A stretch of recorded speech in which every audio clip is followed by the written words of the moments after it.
जय माता दी। आज मैं एक हवन गीत गाने जा रही हूँ। अच्छा लगेगा तो लाइक शेयर कमेंट जरूर करना। आई है भगवान हो भगनवा में हावन होला।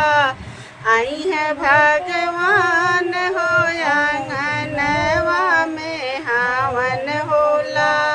भोला जी आई है संग गौरा जी आई है।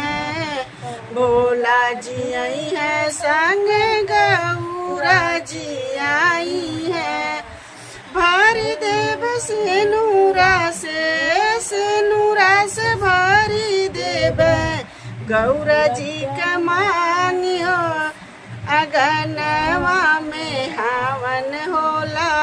भोला जी हमार होया गनवा में हावन होला। भोला जी हमार हो अगनवा में हावन होला।